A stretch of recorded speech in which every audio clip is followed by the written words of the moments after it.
I have to show you through costly commitment that I'm going to do it. So that might mean, do I give up the either the more lucrative market, or do I give up being everything to everybody, right? Going to the hottest thing to say, if I give those things up, those can be signals that stakeholders can use to say, oh, they are committed to this. They're not just doing what everyone else is doing.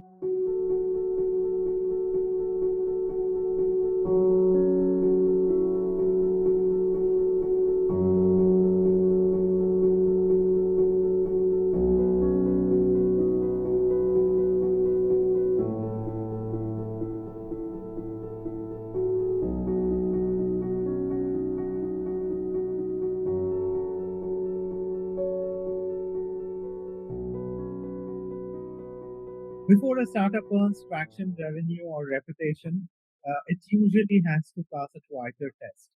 Do people believe in the founder? Do they trust the signal, the story, and the person behind it? That's what we are unpacking today. Welcome to another episode of School to Startup, brought to you by Tracxn, a private market intelligence platform that's been supporting the global university ecosystem for over 12 years. To our university partnerships, we work with institutions driving innovation and entrepreneurship, and this series highlights the academic leaders making that happen.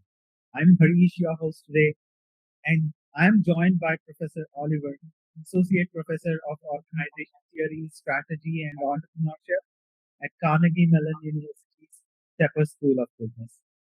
Professor Oliver, great to have you with us today. Yeah, thanks for having me. Great. Let me start here. What first pulled you into studying organization, strategy, and entrepreneurship? Was academia always the plan, or did it evolve over the time? So no, I was an undergraduate at University of Pennsylvania in the Wharton School, but really I was an athlete.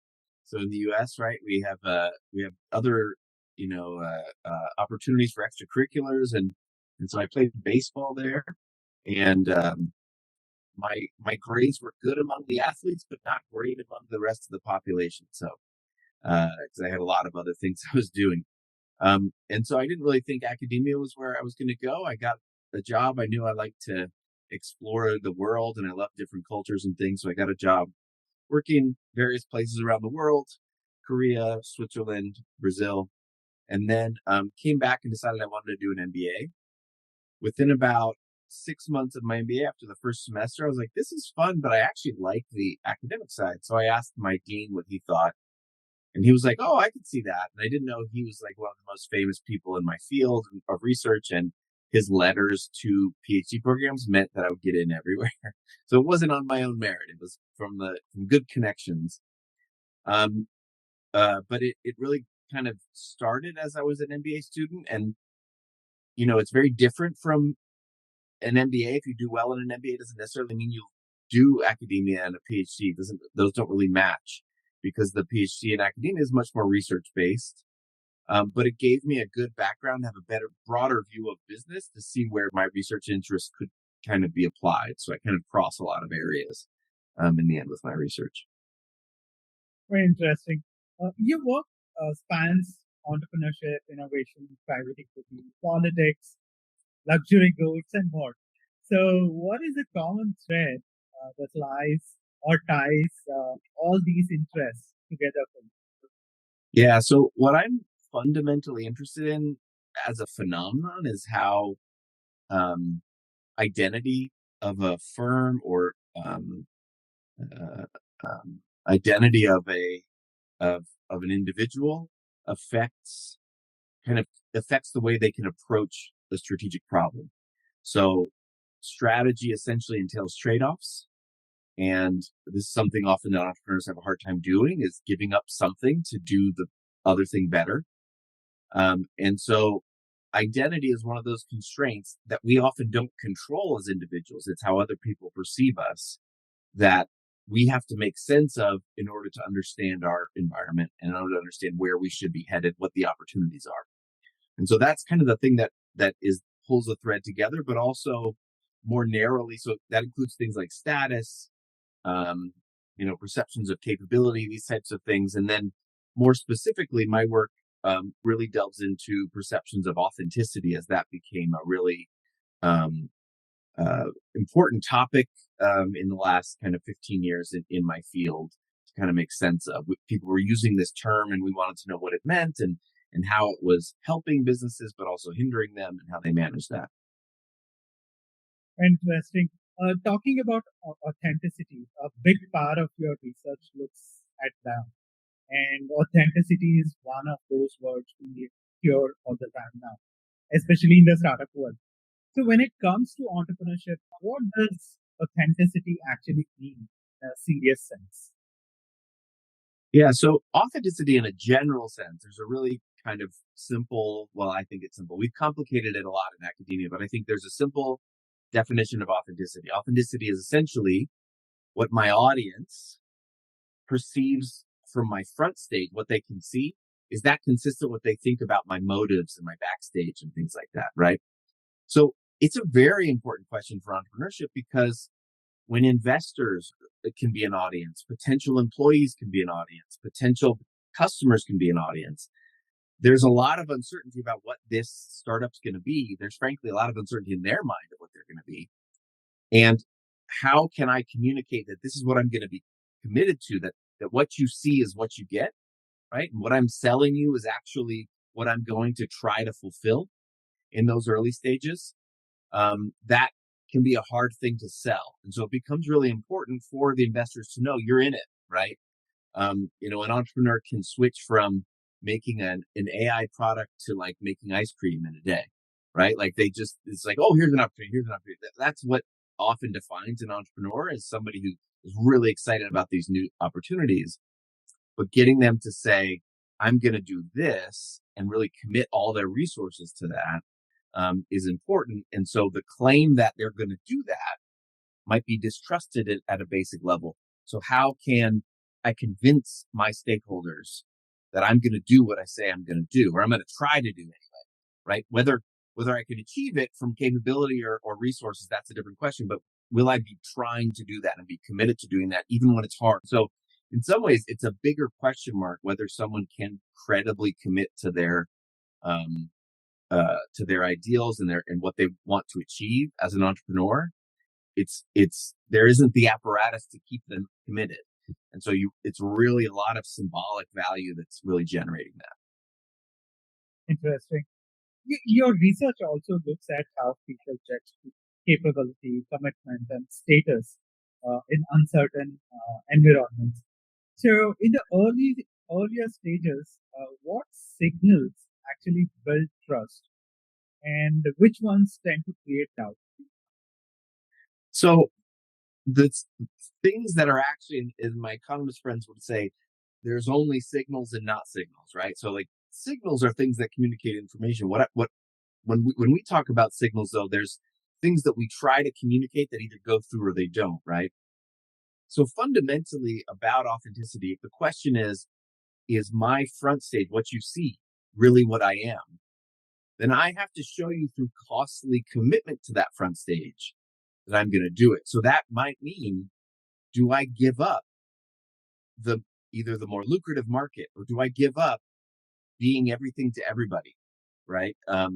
Being Going to the hottest thing to say, if I give those things up, those can be signals that stakeholders can use to say, oh, they are committed to this. They're not just doing what everyone else is doing, that they have their own vision and they're really going to follow through with this, which is, critical for those. Even though everyone knows, by the way, all the audience knows that as an entrepreneur, it's going to evolve, right? The business is going to evolve, and especially investors know that, and they might prompt you to evolve.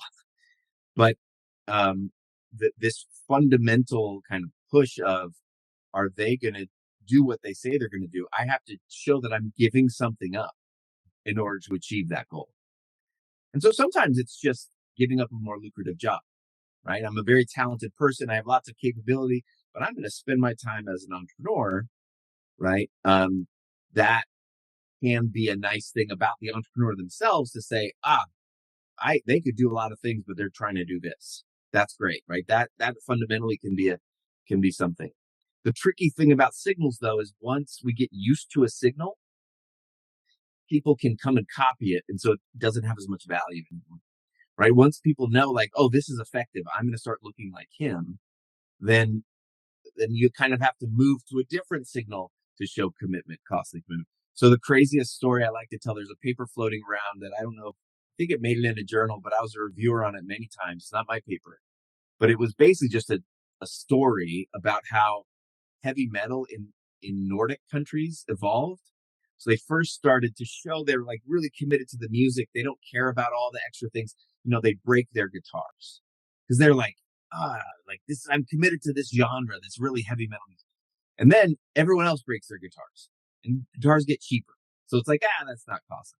So then they say, do crazy things on stage, like pour blood or do, just scary, gross things. And then finally, it evolved to the point where they would light the stage on fire as they were playing. The whole thing disappears once you get to that point. So these signals kind of evolve over time. And what was 20 years ago a signal of commitment as an entrepreneur today is probably not. Today, I probably have to show even more of, even more of a trade-off. I had to convince people that I'm really committed to this. Amazing. And this series is called School to Startup. So I want to bring this back to students and young builders. A lot of students think entrepreneurship is mostly about having a great idea.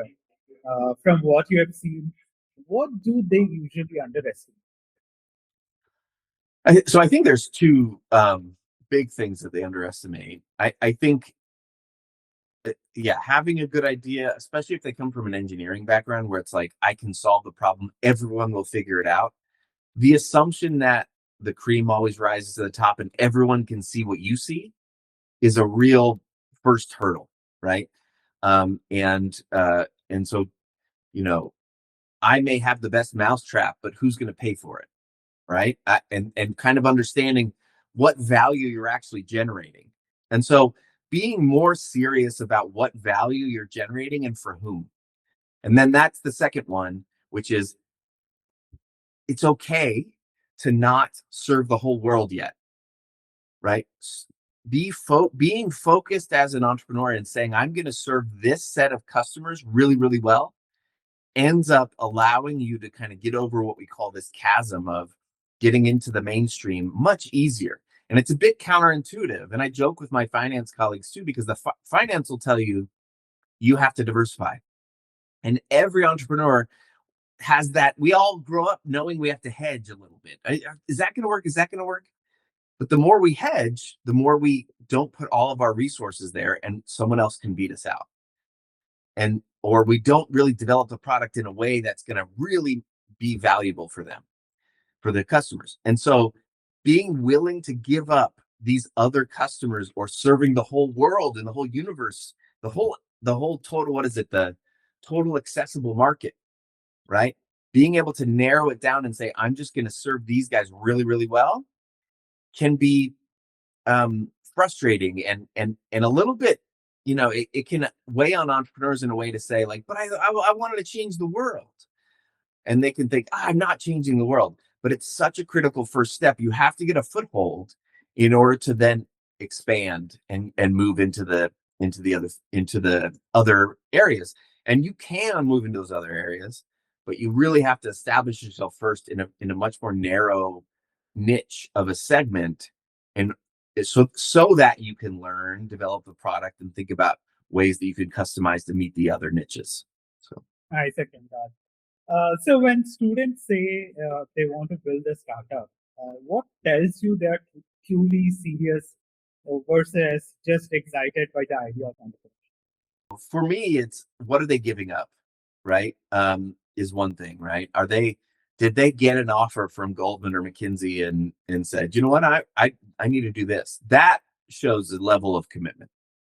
The second is, are they spending time? There is a sense of like, am I excited by the idea, or do I live and breathe the idea? And if it is really something that drives them, you can see they get past like, wouldn't this be cool? Right? The whole kind of, wouldn't this be cool? I think there's a lot of ideas that would be cool that we could advise other people to do as business people. but to be the one actually doing it and being willing to solve the problems and stand up for that solution and fight for that solution, that takes, I think, a higher level of commitment to that solution. So a deeper knowledge of the question, a deeper knowledge of the problem they're trying to solve, and really being able to sell it as, this is, gosh, this is so critical. We need to save these set of people who are having a real problem with, whatever problem they're having.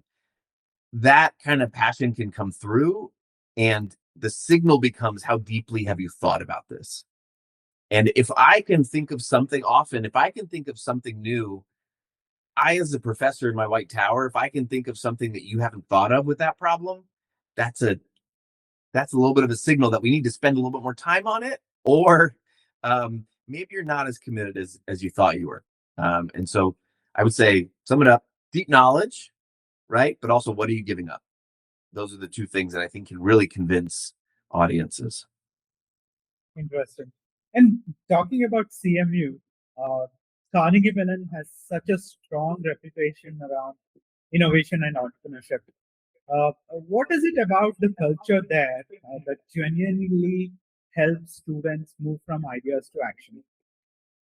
Yeah, I mean, fundamentally, in the ether of the school, and the fundamental aspect of the school that gets reinforced constantly with stories, and the way that cultures get reinforced, right, is all around campus, people are talking about whatever the newest engineering technology is.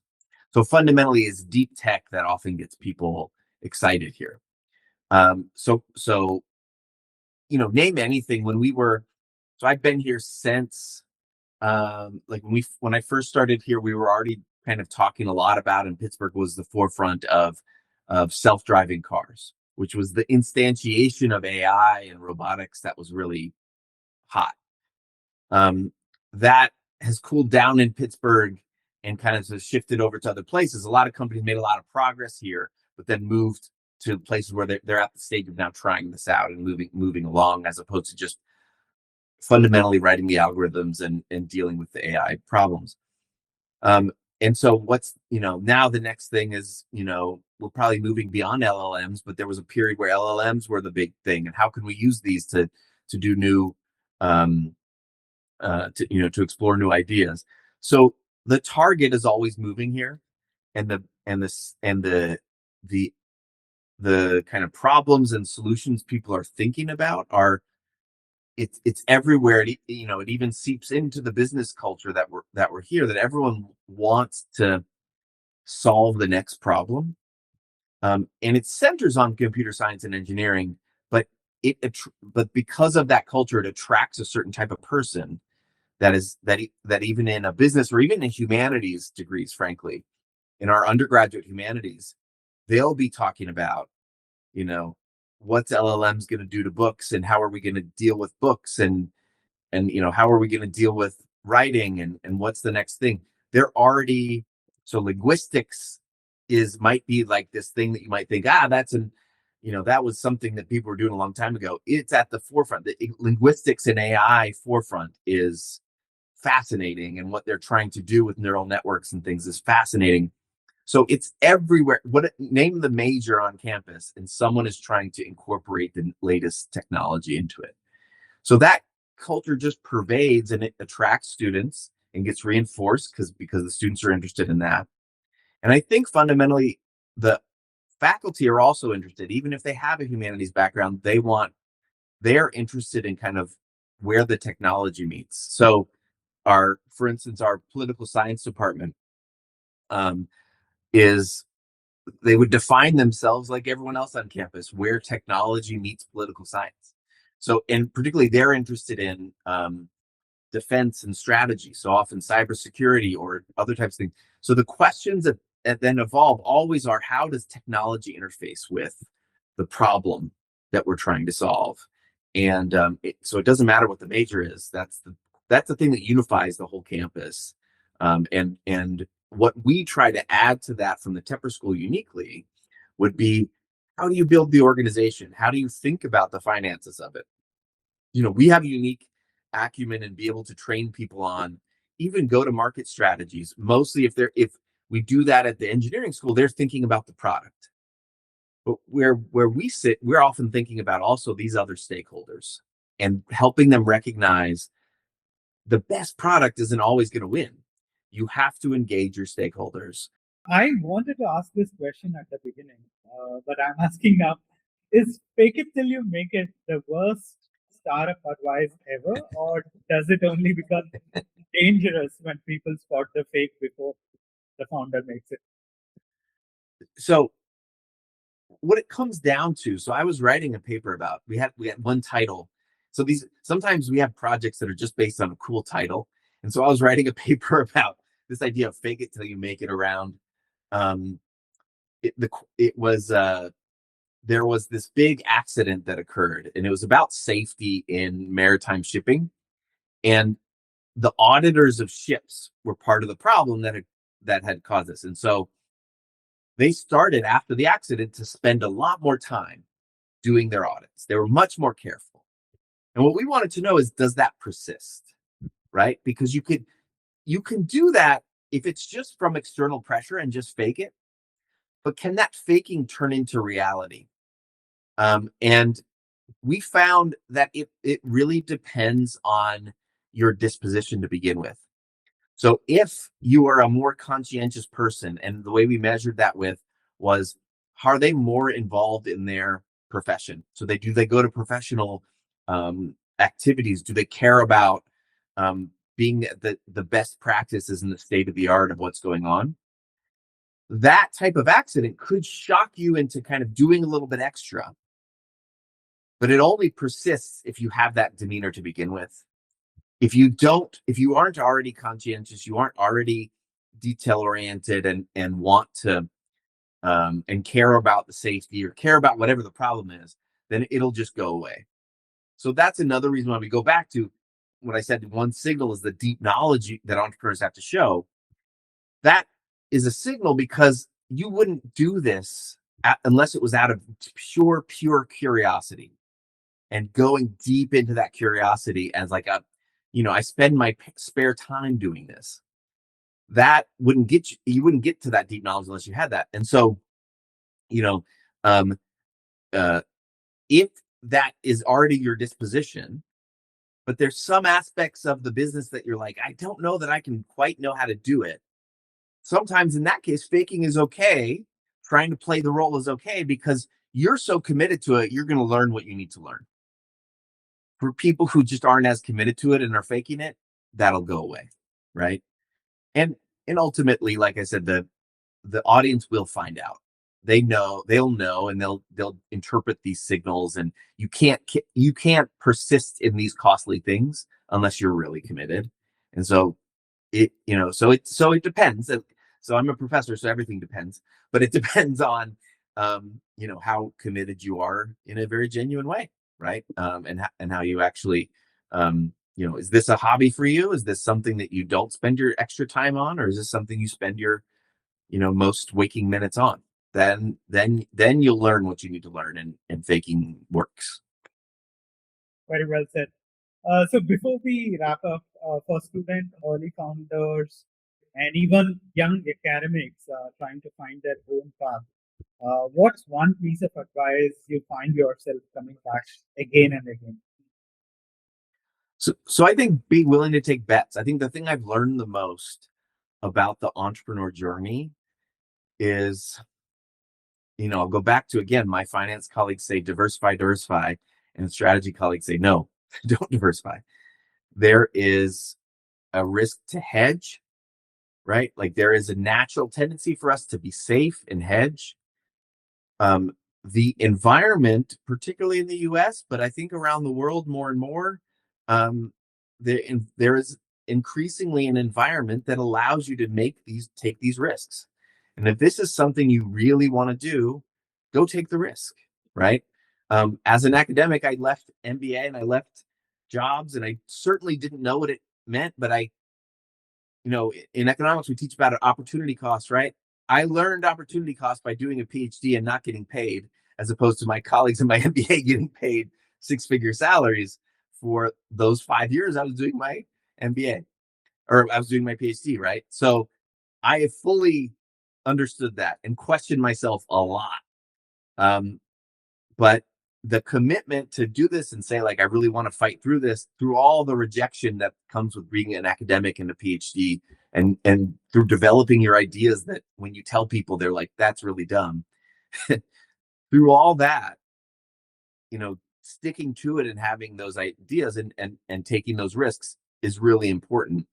Not just because it ends up working out, even if it doesn't end up working out, because then you have learned what you need to learn and you've given it your best shot, and you can move on to the next thing if it doesn't work out.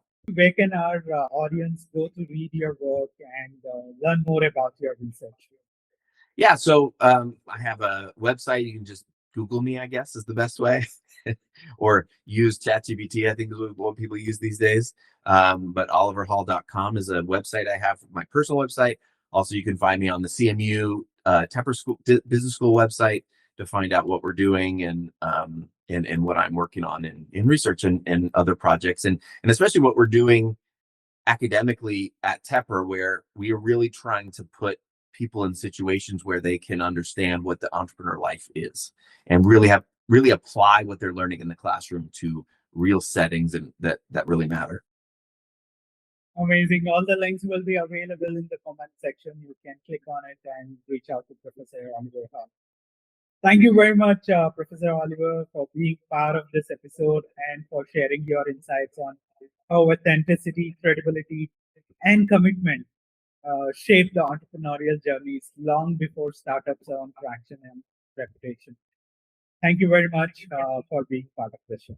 Thank you for having me. This is great. Great. And to our viewers, if you have enjoyed this conversation, do like, comment, subscribe, and click the bell icon so you don't miss the next episode of School to Startup. See you in the next one.